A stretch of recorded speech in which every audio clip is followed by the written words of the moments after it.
Bismillahirrahmanirrahim. Assalamualaikum warahmatullahi wabarakatuh.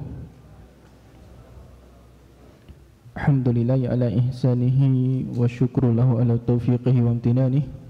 Wa asyhadu an la ilaha illallah wahdahu la syarika lahu ta'ziman li sya'nihi. Wa asyhadu anna Muhammadan abduhu wa rasuluhu ad-da'i ila ridwanihi. Allahumma salli alaihi wa ala alihi wa ashabihi wa ikhwanihi.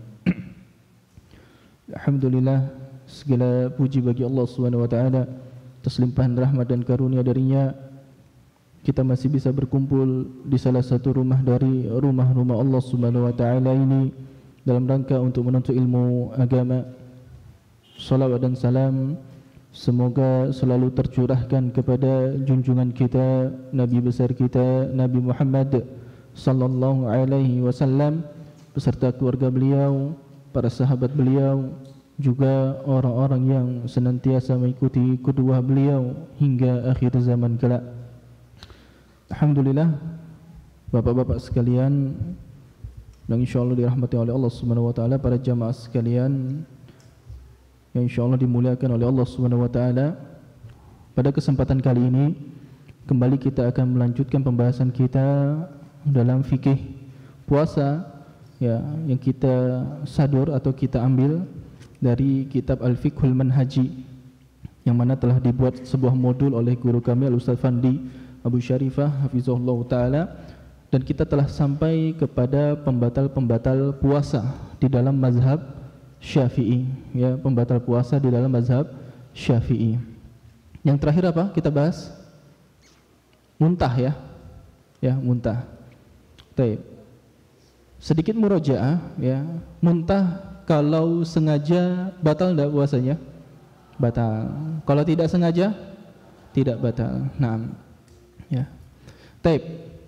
Sekarang kita masuk ke dalam pembahasan yang keempat atau pembatal puasa yang keempat, yaitu jima. Iya, naam, jima. Ya. Hubungan antara suami istri.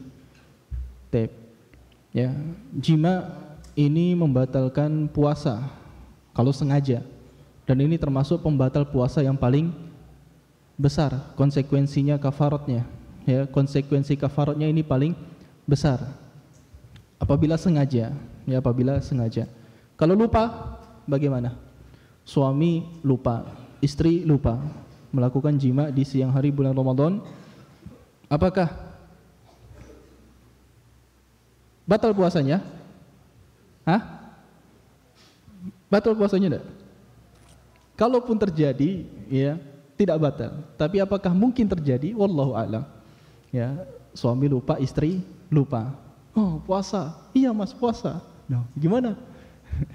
Ya lupa, kalau lupa. Tapi kalau ingat salah satunya, maka ini membatalkan puasa. Dua-duanya ada yang ingat tapi nggak mau mengingatkan, ya, karena itu sebuah kemungkaran, sesuatu yang tidak boleh dilakukan di siang hari bulan Ramadan tapi dilakukan. Naam. Taib. Jima, ya. Jima ini membatalkan puasa meskipun tidak sampai keluar mani. Mohon maaf, ya.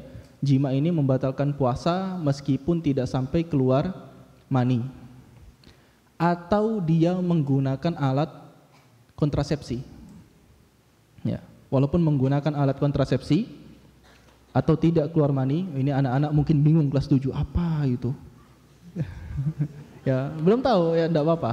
Tapi memang alat kontrasepsi itu bahasanya alat untuk mengatur kehamilan, bahasanya alat untuk mengatur kehamilan, seperti itu. Kalau misalnya menggunakan itu tetap batal, ya, tetap batal. Dan jima yang membatalkan puasa sini adalah jima yang mewajibkan mandi. Jima yang membatalkan puasa adalah jima yang mewajibkan mandi junub. Ya, jima yang membatalkan puasa adalah jima yang mewajibkan mandi junub. Bagaimana jima yang mewajibkan mandi junub? Dukhulu hasyafah ilal farji, masuknya, mohon maaf, kepala zakar ke dalam farji. Ya, masuknya kepala zakar ke dalam farji. Tapi kalau cuman setengahnya batal enggak? Tidak batal. Tidak batal. Kalian mikir, ya enggak usah difikirkan, ini orang-orang yang sudah menikah yang tahu. Ya, orang-orang yang sudah menikah yang tahu. Tapi ini sekedar pengetahuan, ini sekedar pengetahuan. Kalau dia cuma masuk setengah seperti itu, ya, hasyafa itu kepala zakar. Kalau hanya masuk setengah, ya, kalau dibayangkan gimana ya? Intinya yang sudah menikah ini lebih tahu, ya. Yang sudah menikah ini lebih tahu. Kalau cuma masuk setengah dari kepala zakar, maka tidak dikatakan dia jima dan tidak wajib mandi, tidak membatalkan puasa. Tapi kalau sudah masuk, mohon maaf, semua kepala zakar, maka hal tersebut mewajibkan mandi dan batal puasanya, ya, batal puasanya. Intinya seperti itu, ya, dukhulu hasyafah ilal farji, dukhulul hasyafah ilal farji. Jadi keluar mani atau tidak membatalkan puasa kalau sudah masuk kepala zakar. Atau menggunakan alat kontrasepsi sama saja, tetap membatalkan puasa, ya, tetap membatalkan puasa. Naam. Dalilnya apa? Dalilnya adalah firman Allah Subhanahu wa taala dalam surah Al-Baqarah ayat ke-187. Allah berfirman, wa kulu washrabu hatta yatabayyana lakumul khaytul abyadu minal khaytil aswadi minal fajr. Makan dan minumlah hingga jelas bagimu antara benang putih dan benang hitam, yaitu fajar. Ya. Kemudian kata Allah Subhanahu wa taala, "Tsumma atimmus shiyama ilal lail wa la tubashiruhunna wa antum 'akifuna fil masajid." Kemudian sempurnakanlah puasa sampai datang malam.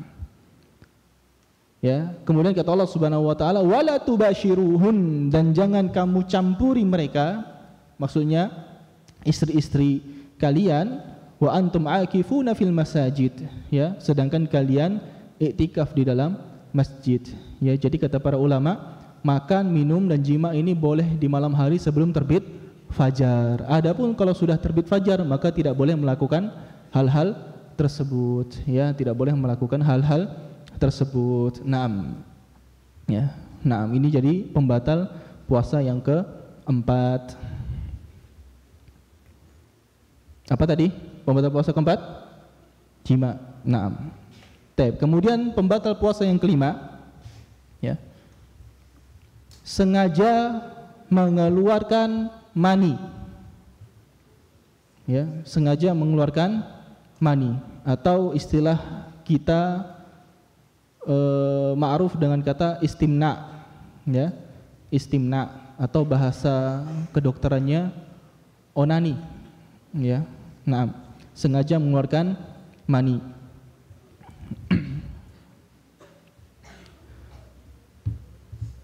Dan sengaja mengeluarkan mani yang membatalkan puasa adalah dengan mubasyarah. Apa itu mubasyarah? Dengan sentuhan. Dengan sentuhan. Antum sama istri, ya, yang punya istri ini, ya. Anda bicaranya sama bapak-bapak ini, bukan sama yang kelas 7, ya. Sama bapak-bapak Anda ngomong. Misalnya bapak-bapak sekalian di bulan puasa bercumbu sama istri, ya, peluk-pelukan seperti itu.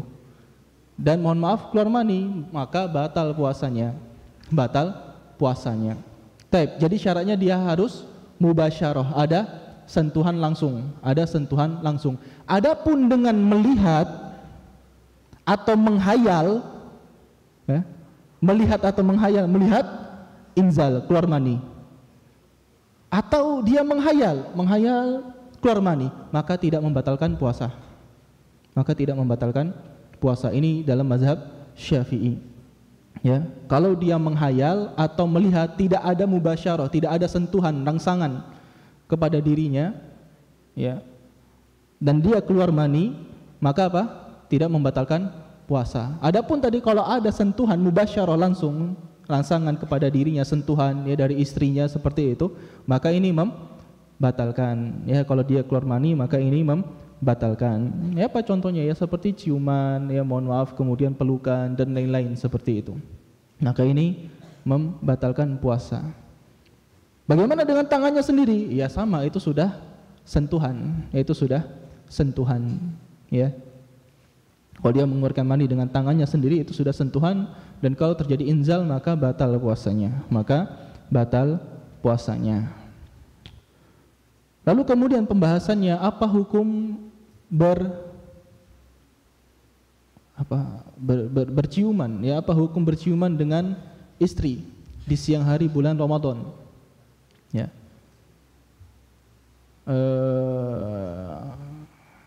Ya seperti itu, ya, apa hukum berciuman dengan istri di siang hari bulan Ramadan. Ini para ulama mentafsil hukumnya, ya, para ulama membagi hukumnya. Mungkin untuk anak-anak kelas 7 atau kelas 8, intinya yang belum nikah, ya, gimana seperti itu. Tapi untuk bapak-bapak penting.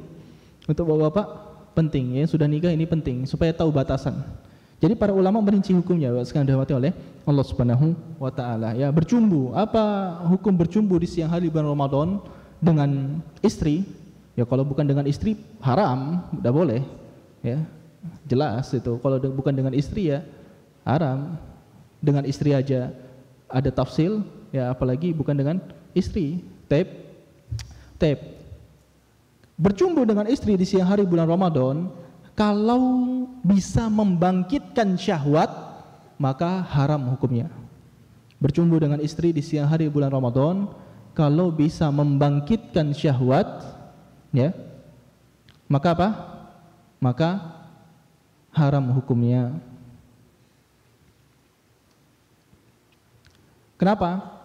Karena itu adalah wasilah menuju jima, dan jima di siang hari bulan Ramadan itu diharamkan, ya. Makanya para ulama mengatakan wasilatu ilal haram laha hukmul haram. Wasilah menuju haram disamakan dengan hukum haram. Ya, wasilah menuju keharaman disamakan dengan hukum haram. Tidak boleh. Ya, tidak boleh. Zina boleh enggak? Tidak boleh. Wasilah menuju zina tidak dibolehkan. Pacaran, berdua-duaan seperti itu tidak boleh. Ya, itu tidak boleh. Ya, ini kalau membangkitkan syahwat dia haram. Adapun bila tidak membangkitkan syahwat, ya contohnya sudah tua renta, ya sudah tua, syahwatnya berkurang seperti itu. Tapi kalau masih umur 20-an, 30-an, masih besar, ya maka lebih hati-hati tidak dilakukan. Tapi memang kalau misalnya dia tidak menimbulkan syahwat dengan bercumbu tadi, maka hukumnya makruh. Ya. Dari mana para ulama mengambil ini? Ya, hal ini dari perkataan Aisyah radhiyallahu anha, kana Rasulullah sallallahu alaihi wasallam yuqabbiluni wa huwa shaimun. Nabi sallallahu alaihi wasallam menciumku saat sedang berpuasa. Wa ayyukum yamliku irbahu kama kana Rasulullah sallallahu alaihi wasallam yamliku irbah. Dan siapakah di antara kalian yang bisa menahan syahwatnya sebagaimana Rasulullah sallallahu alaihi wasallam menahan syahwatnya? Ya, artinya kalau misalnya dia bisa menahan syahwatnya, maka tidak masalah, ya tidak mengapa, hukumnya makruh, ya. Namun kalau memang ditakutkan akan menimbulkan syahwat, maka ditinggalkan. Untuk apa? Untuk menjaga pahala puasa seseorang, ya, untuk menjaga pahala puasa kita. Apakah ada dalil sharih yang mengatakan bahwasannya mengeluarkan mani dengan sengaja ini membatalkan puasa? Apakah ada dalil sharih? Tidak ada. Ya, tidak ada dalil sharih. Tapi para ulama mengambil makna ini dari hadis Nabi SAW tentang puasa. Ya, ketika Allah Subhanahu Wa Taala membalas orang-orang yang berpuasa, apa kata Allah Subhanahu Wa Taala? Yada'u ta'amahu wa syarabahu wa syahwatahu li ajli. Orang itu dia meninggalkan makan, minum dan syahwatnya karena aku. Dan mengeluarkan mani atau keluar mani ini adalah puncak syahwat. Ya, mengeluarkan mani ini adalah puncak syahwat. Keluar mani ini adalah puncak syahwat. Makanya para ulama mengatakan orang yang keluar mani, mengeluarkan mani dengan sengaja tadi, maka dia batal puasanya. Ya.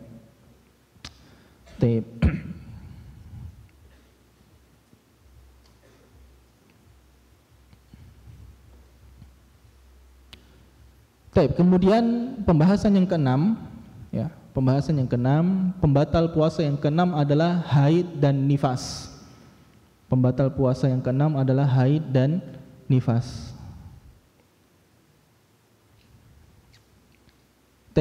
Seseorang wanita atau seorang wanita yang dia haid atau nifas, dia tidak memenuhi syarat wajib puasa atau syarat sah puasa.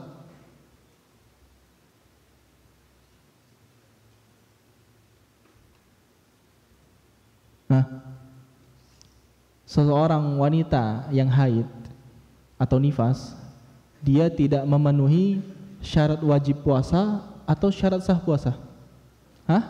Syarat sah, ya, syarat sah puasa, ya. Kenapa? Karena haid dan nifas ini adalah uzur. Ya, kita sudah bahas kan kemarin dalam syarat wajib puasa itu uzur salah satunya. Ya, uzur itu ada dua, ada yang menghalangi puasa dan ada yang membolehkan seseorang untuk tidak berpuasa. Haid dan nifas ini uzur yang menghalangi dari puasa atau uzur yang membolehkan tidak berpuasa? Uzur yang menghalangi dari puasa atau uzur yang membolehkan seseorang tidak berpuasa? Uzur yang menghalangi. Ya, uzur yang menghalangi, bukan uzur yang membolehkan tidak berpuasa. Karena uzur yang membolehkan tidak berpuasa ada 3. Apa? Musafir, sakit, sama tidak mampu, ya, sudah tua. Ini kan ada 3. Itu perlu diingat, ya, itu perlu diingat. Adapun yang penghalang dari puasa, ya, uzur yang menghalangi dari puasa ada 2. Yang pertama, haid atau nifas, kemudian apa? Yang kedua, hilang akal, ya, hilang akal atau hilang kesadaran. Nah, itu perlu diingat-ingat, ya, perlu dimurojaah, ya. Baru 2 minggu, ya, kita belajar itu. Naam, barakallahu fikum, labas, ya. Jadi haid dan nifas ini adalah uzur yang menghalangi seseorang dari sahnya puasa. Seorang wanita yang haid, dia paksakan dirinya mau puasa, tidak sah, bahkan berdosa kalau dia niatkan untuk ibadah. Ya, kalau dia niatkan untuk ibadah, maka puasanya apa? Tidak sah dan dia berdosa, ya. Dalilnya apa? Di antara dalil dalam masalah ini ialah sabda Nabi SAW tentang kurangnya agama wanita. Karena wanita itu apa? Naqisatul aqli wa dini, ya. Naqisatul aqli wa dini. Agama wanita itu akalnya kurang, agamanya kurang. Kenapa? Kok bisa wanita itu akalnya kurang dan agamanya kurang? Ini afwan, ya, para ummahat sekalian, ini bukan mengatakan wanita itu seperti itu, ya. Ini kata-kata Nabi SAW dan ada hikmahnya, ya, dan ada hikmahnya tetap, ya. Wanita itu akalnya kurang dan agamanya kurang. Kenapa? Kata Nabi SAW, "Alaisa idza hadat lam tusalli wa lam tasum?" Bukankah wanita itu jika sedang haid dia tidak sholat dan tidak berpuasa, ya, tidak sholat dan tidak berpuasa, ya. Jadi ketika wanita dia haid, maka dia tidak berpuasa, dia tidak berpuasa. Walaupun misalnya 5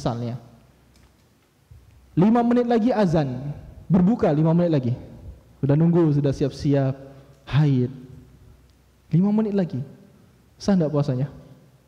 Enggak sah. Wajib qada enggak? Wajib qada. Ya, wajib qada walaupun cuma 5 menit. Ya. Jangan, wah, kenapa sayang? Ya sudah.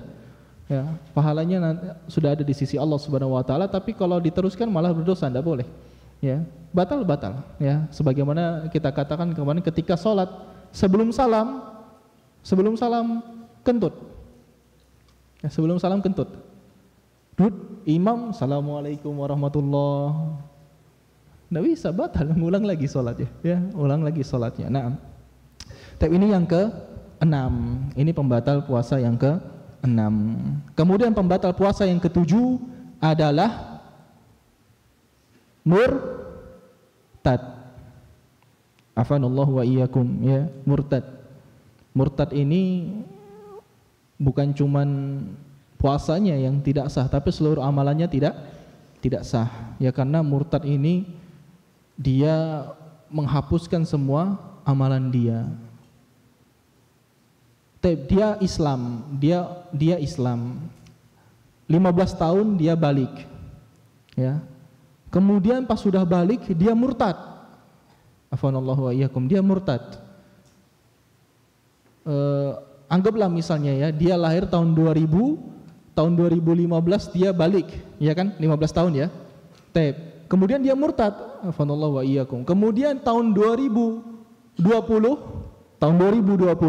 masuk Islam lagi. Puasanya yang 5 tahun tadi wajib qada atau enggak? Hah? Wajib qada apa enggak? Wajib qada. Ya, wajib qada.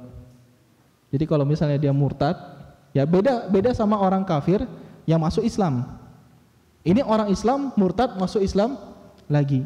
Ya kalau orang kafir dia masuk Islam maka tidak mengqada puasa yang dia lewatkan. Adapun kalau dia Islam murtad, berapa tahun atau berapa lama dia murtad, ya, dia meninggalkan puasa Ramadan tersebut, maka itu wajib qada kalau nanti masuk Islam. Seperti itu, bisa dipahami ya? Insyaallah, na'am.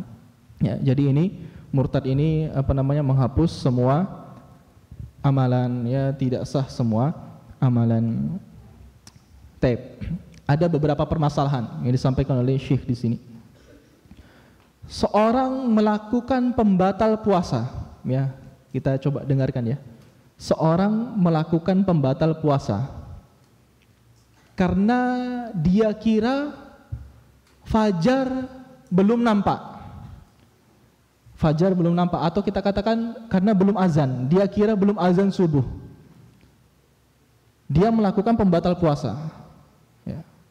Misalnya kan kayak kita ini azannya subuh jam 4 lewat 55, ya, 4.55 azan subuh. Nah, dia kebangun, dia tidak lihat jam, dia ngelihat langit masih gelap, dia kira belum azan, dan jam sudah menunjukkan jam 5 lewat 10 misalnya. Dia makan, ternyata dia tahu, dia ngelihat HP, sudah azan, ya, sudah azan. Puasanya sah atau enggak? Hah? Puasanya sah atau enggak? Khilaf di antara ulama, tapi yang dikuatkan oleh penulis di sini dalam mazhab Syafi'i, puasanya tidak sah. Puasanya tidak sah. Kenapa? Karena kaidahnya ibadah itu dibangun di atas real time kejadian, bukan di atas zon, bukan di atas praduga. Ya tadi kan zon, itu dikira-kira sudah fajar atau belum, ya itu kan zon. Tapi ternyata real time-nya sudah azan. Real time-nya sudah azan. Maka dia puasanya tidak sah, wajib mengqada. Wajib menahan tidak sampai sore? Wajib menahan tidak sampai sore? Wajib. Ya, wajib menahan makan dan minum sampai sore. Kenapa? Menghormati bulan Ramadan. Menghormati bulan Ramadan. Dalam mazhab Syafi'i dia tidak sah puasanya dan dia harus menahan sampai matahari tenggelam, dan dia wajib mengqada. Dia wajib mengqada. Naam. Kebalikannya, sekarang kebalikannya. Mendung. Ya, mendung. Dia lagi di mana misalnya? Dia lagi di suatu desa. Ya. Mendung. Kemudian dia kira sudah azan berbuka. Mendung ini, tapi perkiraan jam segini ini sudah azan. Ya. Jam segini ini sudah azan, seperti itu. Jadi dia ngira-ngira ini sudah azan, terus dia berbuka. Ternyata apa? Matahari belum tenggelam. Ada. Ya, matahari belum tenggelam. Terlihat mendungnya terungkap. Seperti itu, ada mataharinya belum tenggelam. Sah enggak puasanya? Hah? Tidak sah. Ya, tidak sah. Sama aja. Karena dia harus ngelihat dari real time-nya tadi. Yang ngelihat real time-nya tadi. Itu praduganya sudah berbuka. Ternyata realnya masih belum berbuka, maka dia dianggap berbuka. Tapi apakah berdosa? Tidak berdosa. Ya, tapi dia wajib menahan dan dia wajib mengqada. Ya, puasanya tidak sah. Naam. Barakallahu fikum, ya. Kemudian pembahasan selanjutnya yang akan kita bahas adalah golongan yang dibolehkan tidak puasa dan konsekuensinya. Golongan yang dibolehkan tidak puasa dan konsekuensinya. Ya. Secara garis besar ada 3 golongan. Secara garis besar ada 3 golongan. Tapi nanti secara jelasnya itu sudah kita buatkan tabel, ya. Untuk penjelas nanti kita jelaskan masing-masing dari tabel tersebut. Golongan yang pertama yang dibolehkan tidak puasa dan konsekuensinya apa? Ya. Yang pertama musafir dan orang sakit. Musafir dan orang yang sakit, ya. Musafir dan orang yang sakit ini wajib mengqadha saja. Musafir dan orang sakit boleh tidak berpuasa enggak? Boleh. Apa konsekuensinya kalau dia tidak berpuasa? Wajib mengqadha saja. Ya, wajib mengqadha saja. Terus kapan dilakukan qadha? Ya. Terus kapan dilakukan qadha? Qadha bisa dilakukan kapanpun sebelum datang Ramadan selanjutnya. Ya, jadi qadha itu bisa dilakukan kapanpun sebelum datang Ramadan selanjutnya. Permasalahan, datang Ramadan selanjutnya dan dia belum menunaikan qadha. Sakit nih di Ramadan tahun lalu. Nah, Ramadan tahun lalu ya, sakit seminggu. Dia tidak puasa seminggu. Ini bentar lagi, kita berapa hari lagi Ramadan? 2 hari atau 3 hari lagi? Ya, 2 hari atau 3 hari lagi. Dia ingat bahwasanya dia belum mengqadha dan dia tidak ada uzur. Dia tidak ada uzur, ya. Karena sebenarnya dia bisa melakukan qadha tersebut. Dia cuma bisa bayar 3 hari. Dia puasanya di hari syak. Karena dalam mazhab Syafi'i boleh puasa di hari syak untuk bayar qadha. Ya, untuk bayar qadha tidak masalah. Tapi cuma dapat 3 hari atau 2 hari. Sisanya berapa? 5 hari. Kapan dilakukan? Setelah Ramadan. Dia wajib mengqadha dan wajib bayar fidyah. Ya, dia wajib mengqadha dan wajib bayar fidyah. Kalau dia mengakhirkan qadha tanpa uzur. Ya, kalau dia mengakhirkan qadha tanpa uzur, ya. Hal ini berdasarkan asar dari Ibnu Umar dan juga Ibnu Abbas radhiyallahu anhuma dan juga dari Abu Hurairah radhiyallahu anhum. Mereka mengatakan at'ama an kulli yaumin miskina. Orang yang melakukan hal tersebut maka memberi makan setiap hari 1 orang miskin. Ya, setiap hari 1 orang miskin, dan tidak ada para sahabat lain yang membantah, ya, tidak ada yang mengingkari asar dari sahabat ini, ya, asar dari para sahabat ini tidak ada yang mengingkari. Jadi orang yang dia mengakhirkan qadha padahal dia mampu, tidak ada uzur sampai datang Ramadan berikutnya, maka wajib qadha dan fidyah. Ya, wajib qadha dan fidyah.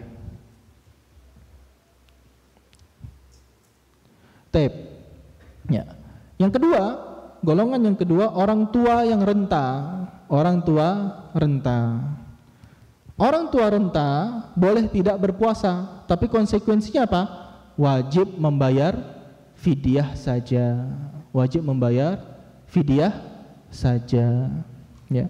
Dalilnya apa? Firman Allah Subhanahu wa taala dalam surah Al-Baqarah ayat ke-184, wa 'alal ladzina yutiqunahu fidyatun ta'amu miskin. Dan orang-orang yang tidak mampu puasa maka wajib membayar fidyah dengan memberi makan orang miskin, ya. Ibnu Abbas radhiyallahu anhu beliau mengatakan huwa syekhul kabir wal mar'atul kabirah la yastati'ani ayyasuma. Yang dimaksud dalam ayat ini adalah laki yang sudah tua renta dan wanita yang sudah tua renta, ya. Yang keduanya tidak mampu untuk berpuasa, fayut'imani maka nakulli yaumin miskina, maka mereka memberi makan 1 orang miskin untuk setiap harinya, ya, memberi makan 1 orang miskin setiap harinya, sejumlah dengan apa? Dengan puasa yang ditinggalkan tadi, seperti itu, ya. Ini wajib bayar fidyah untuk orang tua yang renta. Kemudian wanita hamil ini juga dibolehkan untuk tidak berpuasa. Ya, wanita hamil dan menyusui. Bumil dan busui. Betul ya bahasanya, bumil dan busui. Ya, ibu hamil dan ibu menyusui anaknya. Naam. Ya. Wanita hamil dan ibu yang menyusui ini boleh tidak berpuasa, boleh tidak berpuasa. Apa konsekuensinya? Konsekuensinya kalau dia khawatir akan kesehatan dirinya sendiri, ada ibu hamil, ya, khawatir akan kesehatan dirinya sendiri, bukan khawatir terhadap bayinya, maka dia wajib mengqadha saja. Dia wajib mengqadha saja. Dalilnya apa? Qiyas, ya. Qiyas seperti orang yang tidak berpuasa karena sakit. Dalilnya qiyas seperti orang yang boleh tidak berpuasa karena marid, karena sakit.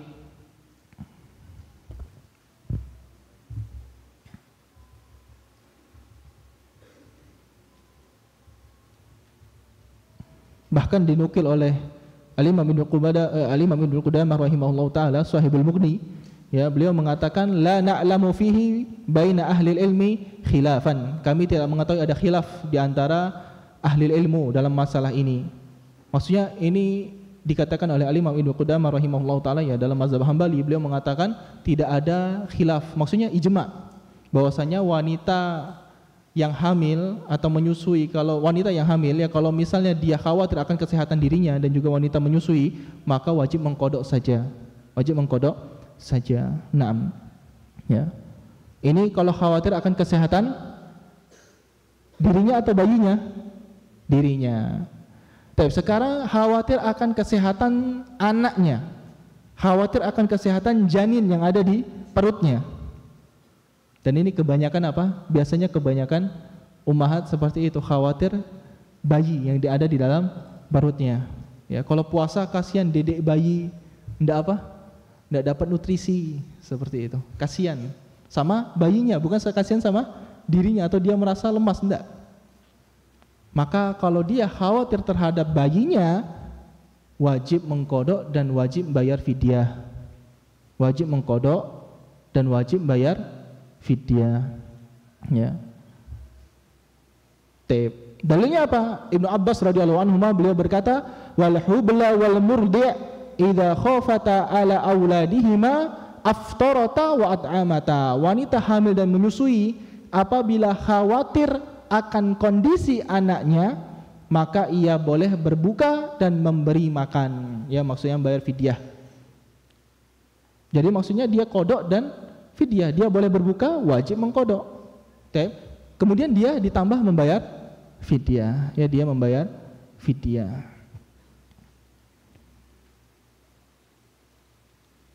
Sekarang kalau ibu-ibu hamil khawatir akan dirinya dan khawatir terhadap bayinya, qadha atau fidyah?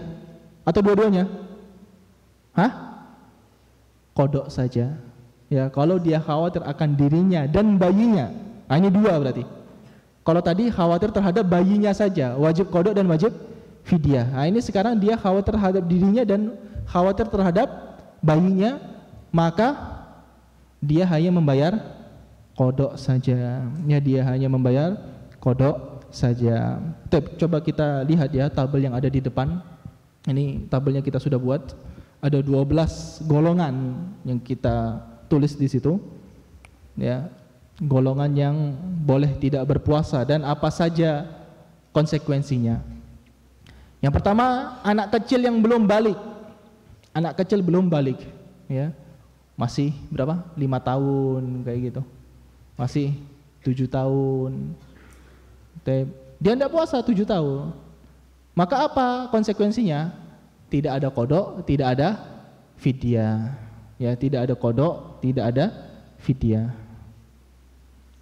Terus yang kedua, gila yang tidak disengaja. Gimana itu Ustaz, gila yang tidak disengaja?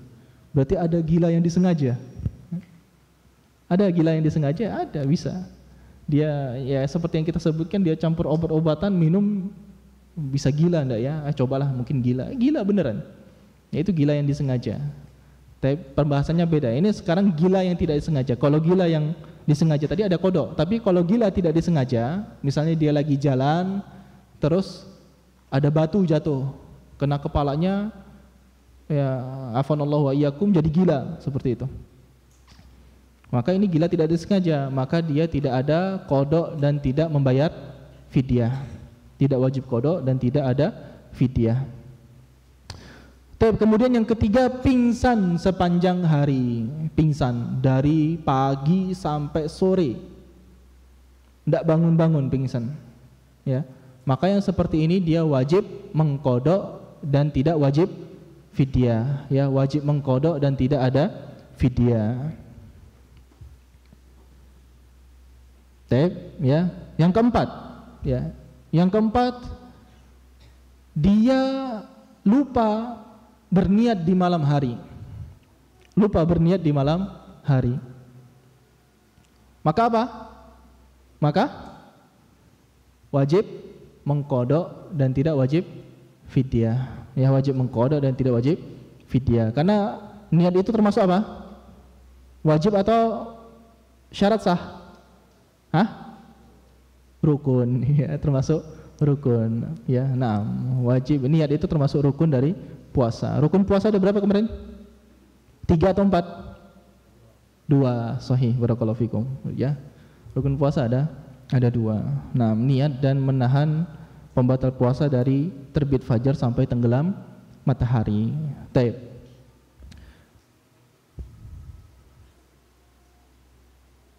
Azan. Taib. Kita lanjutkan setelah azan.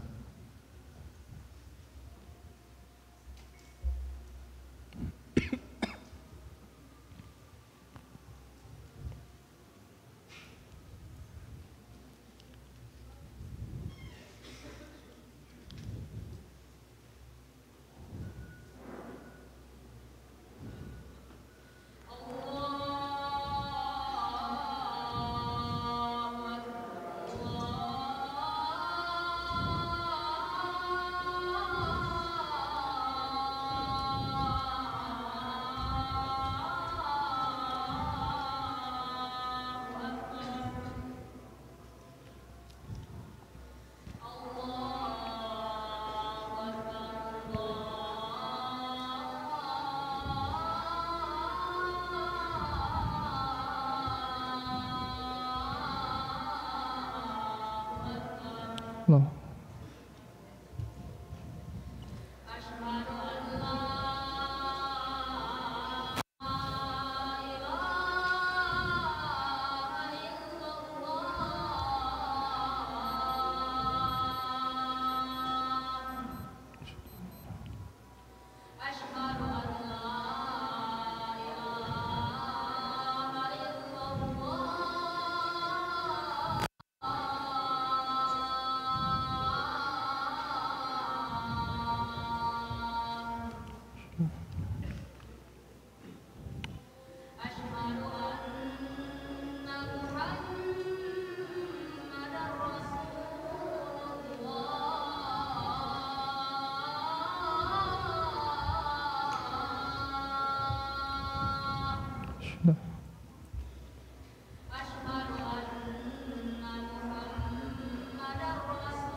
Baik, kita lanjutkan.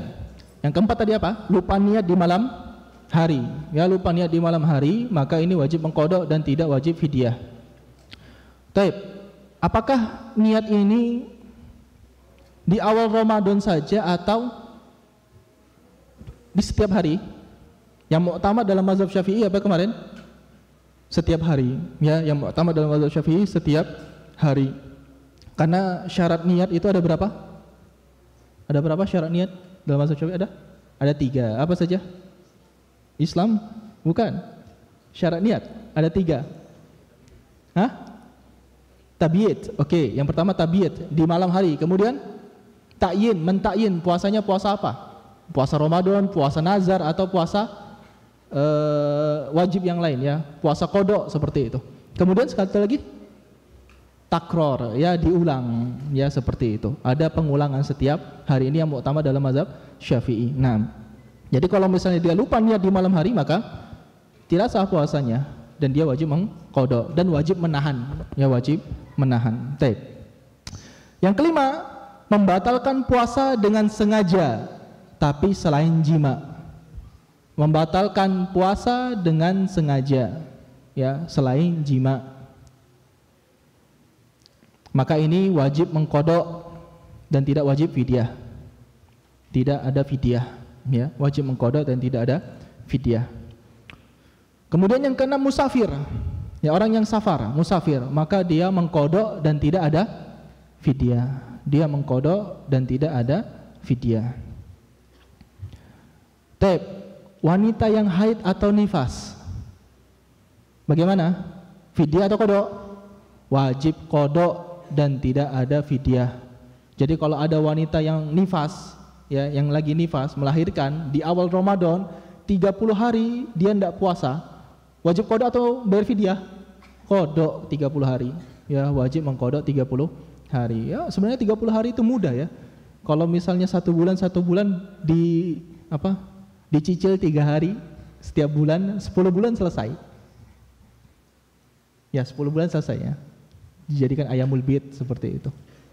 Tapi ya niatnya niat untuk mengqadha ya, niat untuk mengqadha. Naam. Taib. Kemudian yang ke-8, wanita hamil atau menyusui. Ya, ini sudah kita bahas tadi, wanita hamil atau menyusui. Kalau wanita hamil atau menyusui dia khawatir akan dirinya, maka wajib qadha, tidak wajib fidyah. Kenapa? Dikiaskan dengan orang yang sakit. Dikiaskan dengan orang yang sakit. Kalau misalnya dia khawatir akan bayinya, maka wajib qadha dan wajib fidyah. Ya, wajib qadha dan wajib fidyah. Kaidahnya seperti ini, Pak. Kaidahnya seperti ini. Man aftara li ghairihi wajaba alaihi al-qadha wal fidyah. Barang siapa yang berbuka untuk orang lain, maka wajib qadha dan fidyah. Ya, barang siapa yang berbuka untuk orang lain wajib qadha dan fidyah. Contohnya bagaimana? Contohnya bagaimana misalnya? Ada orang tenggelam. Ada orang tenggelam. Tidak ada yang nolong kecuali antum. Ya. Antum bisa berenang, antum nolong. Lagi puasa, siang hari bulan puasa. Kalau antum berenang, air itu ketelan. Air itu ketelan dan sengaja tahu air itu ketelan, ya, masuk hidung, masuk mulut. Batal enggak? Batal. Tapi untuk menyelamatkan orang lain, enggak apa-apa. Ya. Tapi nanti wajib qadha dan fidyah seperti itu. Ya. Jangan antum bilang tolong dia tolong. Afwan, ana puasa. Oh, jangan. Ya, wafat dia seperti itu. Tolong ya kalau bisa berenang, tapi kalau enggak bisa berenang ya jangan.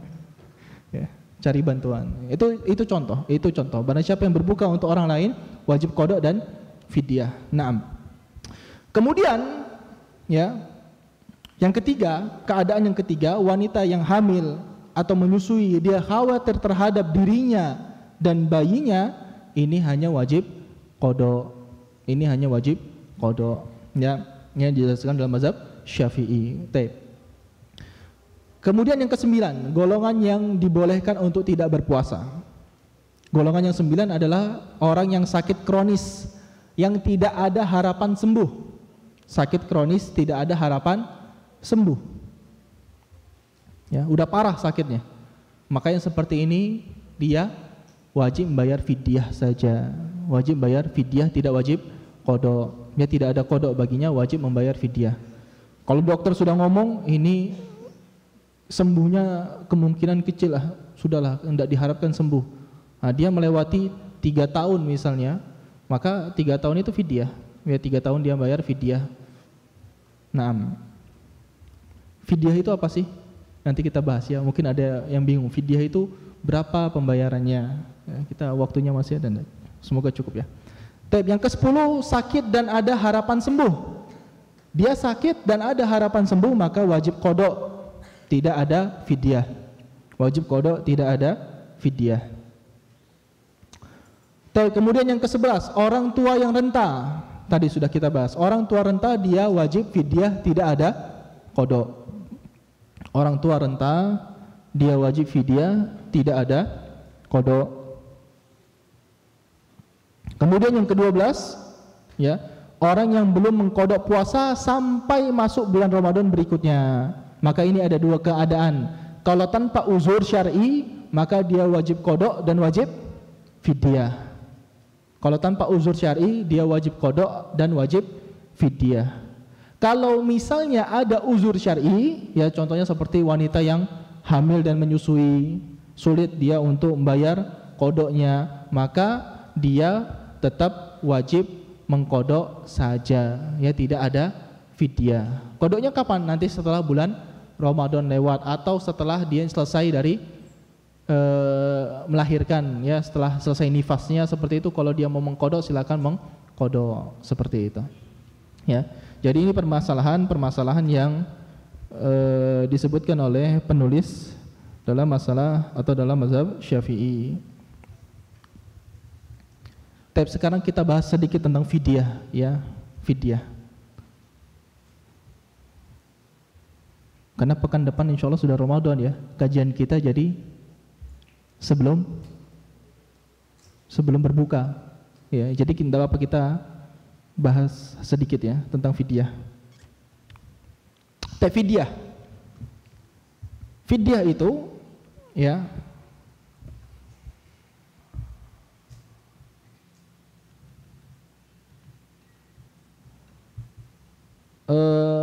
apa itu fidyah? Ya, fidyah itu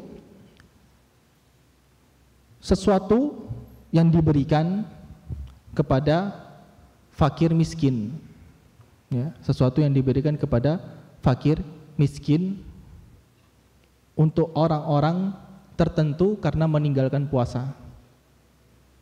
Sesuatu yang diberikan kepada fakir miskin dari orang-orang tertentu yang tidak berpuasa, ya. Bagaimana cara membayar fidyah? Bagaimana cara membayar fidyah? Ada 2 cara. Ada 2 cara. Cara yang pertama, memberi 1 mud makanan pokok mentah. Memberi 1 mud makanan pokok mentah. Apa? Beras contohnya. Beras atau nasi? Beras, ya, yang masih mentah beras. Antum makan beras atau makan nasi? Hah? Makan nasi, ya, bukan makan beras. Beras, ya, jadi memberikan 1 mud makanan pokok mentah, ya. Dalilnya apa? Asar dari sahabat Ibnu Abbas radhiyallahu anhuma, diriwayatkan oleh Imam Ad-Daruqutni. Beliau mengatakan, idza ajaza syekhul kabir anis siyami ama an kulli yaumin muddan wa isnaduhu sahih. Jika seorang yang sudah tua renta tidak mampu berpuasa, maka wajib memberi makan setiap harinya dengan 1 mud. Maka wajib memberi makan setiap harinya dengan 1 mud. 1 mud itu berapa gram? 1 mud berapa gram? 60 kilo. Oh, banyak. Berapa? 600 gram. Ya, dalam mazhab Syafi'i 1 mud itu 600 gram. Jadi kalau 1 sok berapa mud? 4 mud. Berarti berapa 1 sok? 2,4 kilo, ya. Naam. Ya, itu nanti pembahasannya ketika zakat fitrah, ya. Ini 1 mud, ya. 1 mud itu 600 gram. Kemudian ini cara yang pertama ya Pak ya, ini cara yang pertama. Kemudian cara yang kedua, dengan cara memberi satu porsi makanan siap saji. Memberi satu porsi makanan siap saji. Ya, antum belikan nasi padang kayak gitu. Ya, nasi apa lagi? Nasi uduk. Ya, nasi padang, nasi uduk, lontong. Ya, dalilnya apa? Dalilnya yang dibawakan oleh Anas bin Malik radhiyallahu anhu, beliau mengatakan annahu da'ufa 'anis shaumi 'aman fasuni'a jafnatun min saridin wada'a salasina miskinan fa'ashba'ahum, bahwasanya beliau tidak mampu berpuasa selama setahun, maka beliau membuat adonan sarid dan mengundang 30 orang miskin, ya, lalu mengenyangkan mereka. Ini cara yang keberapa? Cara yang kedua. Cara yang pertama dikasih makanan mentah berupa 1 mud, ya. Yang kedua dikasih makanan yang sudah jadi. Tapi ada catatan. Ya, ada catatan. Apa catatannya? Cara yang kedua ini diperselisihkan oleh para ulama. Sebagian menganggap sah dan sebagian lagi tidak.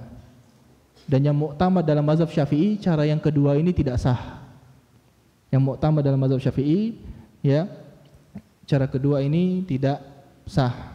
Jadi bagaimana cara yang pertama yang lebih baik? Ya, cara pertama yang lebih afdol. Kenapa? Khurujun minal khilaf, keluar dari khilaf, maka memberikan 1 mud dengan berupa makanan mentah, ya.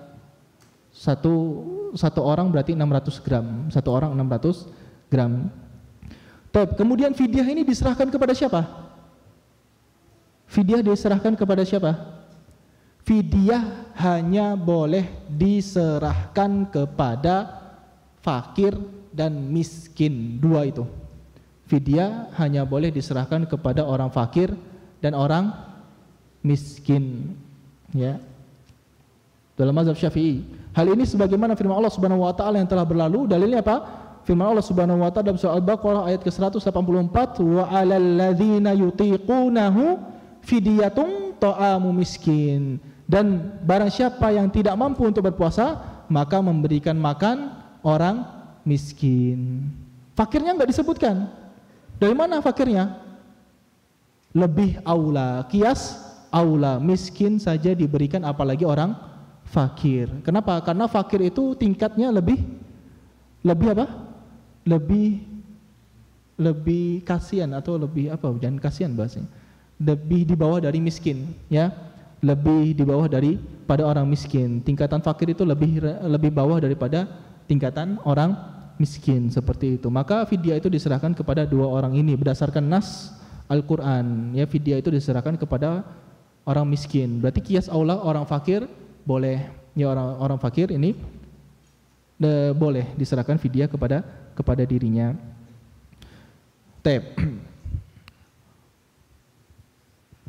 Bolehkah membayarkan fidyah untuk 1 orang? Bolehkah membayarkan fidyah untuk 1 orang? Misal antum ada orang tua, sudah tua renta, dia ndak bisa puasa 30 hari, ya. Bayar fidyahnya berarti berapa itu? 30 kali 600. Berapa kilo? 18.000 gram. Berarti berapa itu? 18 kilo. Nah, beli beras 18 kilo, kasih orang miskin 1. Tek. Boleh enggak? Boleh enggak? Boleh, ya. Hal ini diperbolehkan, namun yang lebih utama mengeluarkan 1 mud untuk 1 orang saja. Boleh, ya, tapi lebih afdol memberikan 1 mud untuk 1 orang fakir atau orang miskin, ya. Kapan membayar fidyah? Kapan fidyah dibayarkan? Ya. Fidyah bisa dibayarkan 2 cara. Yang pertama, langsung pada hari di mana ia tidak puasa. Tidak puasa saat di hari pertama Ramadan, tidak puasa, berarti malamnya bisa bayar fidyah, atau di siangnya dia bayar fidyah, silakan. Itu dibolehkan. atau nanti diakhirkan di akhir Ramadan, ya, atau nanti diakhirkan di akhir Ramadan, ya.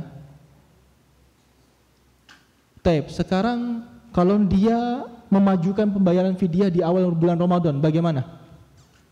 Boleh enggak? Misalnya ada orang tua renta, dia puasa 2 hari, bisa, masih kuat, ternyata di hari ketiga sudah enggak mampu lagi. Ya, dia mau bayar fidyah di hari ketiga karena sudah enggak mampu lagi. Dia sudah nyoba kan, uji coba 1 hari 2 hari, bisa, ternyata itu sudah capek, ngos-ngosan, sudah benar-benar capek seperti itu, enggak kuat. Di hari ketiganya dia enggak bisa lagi, enggak kuat, dia bayar fidyah. Nah, boleh enggak dimajukan di hari pertama tadi? Boleh enggak? Tidak boleh. Ya, tidak boleh. Jadi yang dibolehkan itu apa? Yang dibolehkan itu langsung pada hari di mana ia tidak berpuasa, ya, atau mengakhirkan di akhir Ramadan, ya, atau setelahnya. Setelahnya juga boleh, ya, setelah Ramadan ini juga boleh membayar fidyah.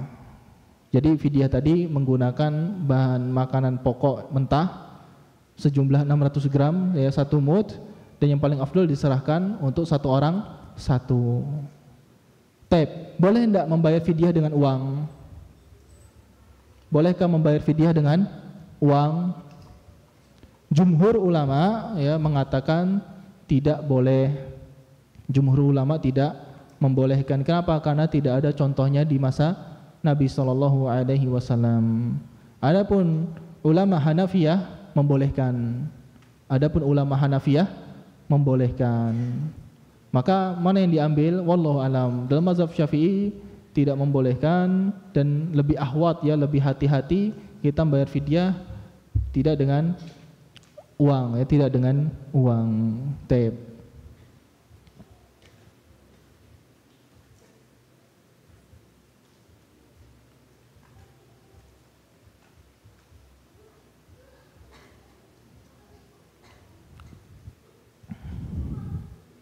Taib, ya, karena waktunya sudah cukup, ya, sudah jam 8. Sebenarnya masih ada pembahasan sedikit tentang kafarat, ya, orang yang tadi melakukan apa? Jima, ya, tapi tidak apa-apa, insyaallah mungkin ini akan dibahas oleh asatidzah yang lain. Kafarah, ya, atas siapa diwajibkan, terus kemudian sebab yang mewajibkan kafarat ini apa, terus ketika suami istri melakukan jima di siang hari bulan Ramadan, yang wajib membayar siapa? Ini apa istrinya? Apa dua-duanya? Hah? Dua-duanya? Atau suami saja? Atau istri saja? Kan yang melakukan dua-duanya. Hah? Suami saja, ya, suami saja. Karena apa? Karena disebutkan dalam hadis hanya suami yang membayar. Ya, terus nanti ada pembahasan juga bagaimana cara menunaikan kafarah. Ini bisa dibahas di kajian asatidzah yang lain, dan kita cukupkan pembahasan kita dalam fikih Ramadan, ya, dalam kitab Al-Fiqhul Manhaji ala Mazhab Syafi'i. Dan sekali lagi, sekian dirahmati oleh Allah Subhanahu wa taala, apa yang kita pelajari adalah pendapat-pendapat yang dipilih oleh penulis atau yang mu'tamad dalam mazhab Syafi'i, ya. Adapun kalau misalnya kita mengikuti pendapat yang lain, yang tidak masalah kalau antum menganggap itu kuat. Yang salah itu apa? Yang salah itu kalau kita menyalahkan pendapat ini. Oh, Imam Syafi'i belum sampai dalil kepadanya, kok iso?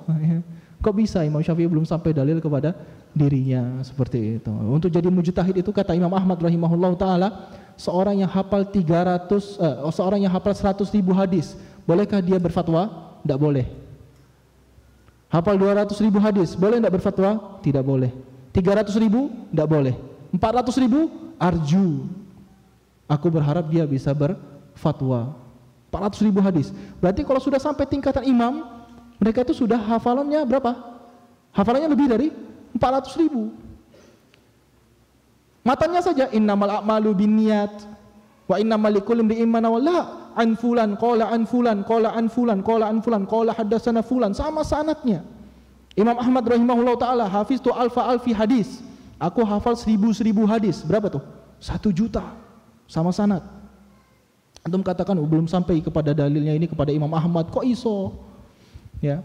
Jadi ya kita lebih apa namanya? Kita lebih tenang ketika kita belajar, ketika kita mengikuti para a'immah. Kenapa? Karena mereka itu Allah Subhanahu wa taala jadikan seakan-akan menjaga agama ini, menjaga fikih dari agama ini, ya. Ketika seseorang dia berpendapat dengan pendapat salah satu a'immah dan dia tahu dalilnya, maka dicukupkan sudah. Nanti kalau misalnya ada permasalahan lagi, ingin ada ingin ada perbedaan pendapat, sampaikan ini dalilnya seperti ini, dalilnya seperti ini, mana sisi yang lebih kuat, dan itu tugasnya para ustadz, tugasnya para penuntut ilmu. Adapun orang awam ketika mendapatkan seperti ini dia ikuti, sudah, oh tahu seperti itu, ya cukup tahu, berarti ada dalilnya. Tidak boleh kita menyalahkan, tidak boleh kita menyalahkan, antum seperti itu kata ustadz saya, ini kata Syafi'i, ustadz antum sama Syafi'i lebih kuat mana? Tapi kan ini lebih sesuai sunnah, Syafi'i tidak tahu dalil apa, tidak bisa, ya seperti itu. Jadi ini pendapat yang utama dalam mazhab Syafi'i, ya wallahu a'lam bishawab. Mungkin kita cukupkan sampai di sini, dan banyak-banyak berdoa, ya banyak-banyak berdoa semoga Allah Subhanahu wa taala menyampaikan kita ke dalam bulan Ramadan. Bulan Ramadan tinggal hitungan hari, ya tinggal hitungan hari. Yang belum ada target, silahkan buat target, ya. Anak tanya sudah beberapa anak-anak, targetnya berapa juz hatam bulan Ramadan? Ada yang mengatakan 3 Ustaz, bismillah. Ada yang mengatakan 9, Masya Allah, ya. Ada yang mengatakan 10, Insya Allah. Buat target, ya buat target. Supaya apa? Supaya kita ada kegiatan yang bermanfaat di bulan Ramadan. Waktu kita tidak habis dengan sesuatu yang tidak bermanfaat di bulan Ramadan, dan kita tidak tahu ketika kita sudah sampai bulan Ramadan kita bisa ketemu Ramadan tahun depan atau tidak, ya. Banyak-banyak banyak-banyak kita melakukan amalan-amalan yang baik, karena 1 detik di bulan Ramadan menentukan kita di akhirat kita, ya, menentukan nasib kita di akhirat, ya. 1 detik di bulan Ramadan menentukan nasib kita di akhirat. Makanya kalau misalnya bisa banyak amalan kita lakukan di bulan Ramadan, kita lakukan. Allahumma balighna Ramadan, ya semoga Allah Subhanahu wa taala menyampaikan kita ke bulan Ramadan. Amin amin ya rabbal alamin. Kita cukupkan sampai di sini. Subhanakallahumma wa bihamdika, la ilaha illa anta, astaghfiruka wa atubu ilaik. Assalamualaikum warahmatullahi wabarakatuh.